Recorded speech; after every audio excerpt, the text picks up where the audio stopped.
Hello all, this is Doctorate Maslack talking to you about reciprocity.com. The E is written with a 3, and in this particular video I'm going to talk to you about how to think about research contributions. So if you don't know me, I'm an Associate Professor of Innovation Strategy and Entrepreneurship, and I created this whole reciprocity project to give back as much as I possibly can. There were so many people that helped me out that I wanted to pay the favor forward and help you out as much as I can. So I created this sharing economy editing platform. You can check that out. That's what reciprocity.com is about. And I do all these YouTube videos. All right. So in terms of thinking about research contributions, there's really two ways that most of us think about research contributions. And I wanted to argue that there's maybe a third way that you should think about research contributions. So if you don't know what I'm doing right now, I'm actually in the Gulf of Mexico at this little town called Destin, Florida. It's kind of a little resort town that's fairly close to where I live. And we decided to do a weekend getaway. And this morning I decided to go for a jog. It was my first morning here. I wanted to go out onto the beach, and I wanted to show you some of the sort of cool stuff that's out here. So there's really two ways that most of us think about research contributions, and I think about it in this sort of way as well. But I've had to think about the third way a little bit more as I've sort of matured in myself, in the field. I still don't consider myself in any sort of way mature, but I'm on my way. All right, so in terms of thinking about these research contributions, often many of us think about us as being part of a torrent or a stream of research, right? So I'm going to show you that right now. Hopefully you can see it. I'm going to rotate the phone, and you can see this torrent coming down from up here off of the land. It's coming down, going into the ocean. It's coming from some brackish water, I believe, that's up there. So, or maybe it's a spring that's up there. I'm not quite sure. But most of us think that we contribute to some sort of research stream, right? So we're part of a research stream, and we try to contribute within those different research streams. You can see it's fairly narrow in terms of our contributions that we're giving, and it's moving really quickly. It changes very quickly in terms of that research stream, and that's a very good analogy to think about the different research streams that you might contribute to on a research paper, a research article, or even your career, that things change very quickly. It's usually a really small and narrow stream of research that doesn't necessarily have a lot of impact, right? So if you look at the sort of wider stance here, I apologize if the sun's in your eyes, but it's really pretty beautiful out here, right? So you could see that it doesn't contribute to the whole greater scheme of science or education or whatever, social sciences, whatever stream that you're doing your research in. And that's okay. That's really a big part of science, is contributing to these tiny little research streams that kind of narrowly flow. You can see that they don't necessarily have a straight and narrow path, right? And this is caused by people going in one particular direction, just like here. What's happening with this research stream, I'm going to move up here a little bit more and show you, is that I'm going to call it a research stream. So what is happening is that a little grains of salt, or maybe it's a little defect that's happening, maybe a little stone or something, narrowly pushes the stream in one direction, and then all of a sudden the stream starts going the other direction. Just like with thoughts. I apologize, my hand was in the way. So just like with thoughts, or somebody has some sort of interesting idea, it gets pulled in one direction, and there's not really a rhyme and reason for it. Somebody has an interesting idea, and we get pulled in that one direction. We kind of go in that direction, and that is a normal trajectory that happens. And then it kind of self-corrects, because people think, well, yeah, that didn't quite work. Maybe we should go in a different direction. We start going in a different direction. It's a lot of what science is about. It's kind of like a wandering stream that happens. And you should be contributing to those tiny little research streams. That's kind of normal in terms of what we do. And it's kind of called normal science, right? Like most of us do that kind of stuff. And then there's another kind of science that we often think about. This is more of the breakthrough science, radical change that happens.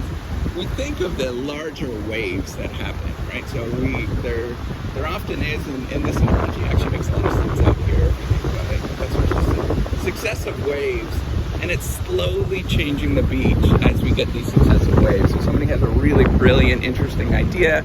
It changes the landscape quite dramatically. If there's a large wave that comes in, that's 20 feet high, it completely changes the landscape. And all of a sudden, everybody has to scramble to figure out what's going on, just like on a beach. just out in Destin, Florida, there's a big wave that comes in that's 20 feet high. It completely changes everything. We have to, and all of the creatures and the people and people that live on the beach and stuff like that have to scramble to figure out what to do now, right? And so that's kind of very similar to what happens in the state of science.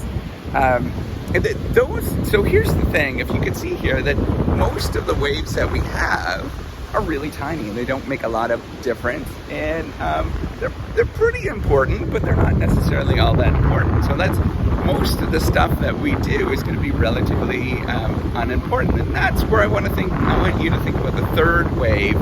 The third way to think about your research impact is not necessarily about the big waves, right? So I want you to think about, well, where do these waves start? How do things change? And where do all these new ideas come from?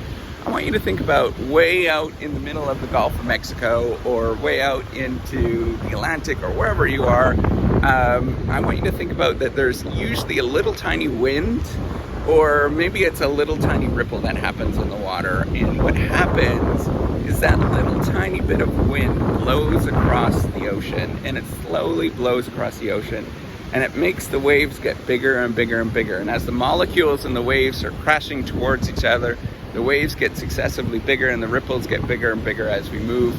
And as the wind sort of picks up from the different, the heat currents and all that kind of stuff that's happening in the air, it picks up the waves and gets bigger and bigger and bigger. And that's the way that I want you to think about doing research contributions, is that you're someplace out into the ocean, and you're really in the middle of nowhere, right? So you're really stranded on a little tiny raft, and it's your job, being out on that tiny little raft, and that you have to create that little wave. And so the way that you do that, how do you do that? I mean, it seems like an extraordinary task, right? Well, you get on the side of your little raft and you start blowing in the water. And that's all it takes.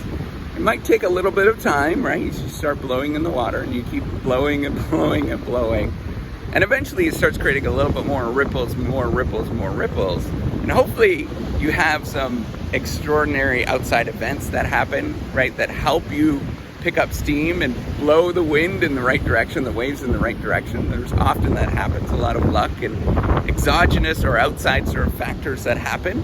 And we think it's ourselves, but it's often sort of outside things that happen that drive the different forces.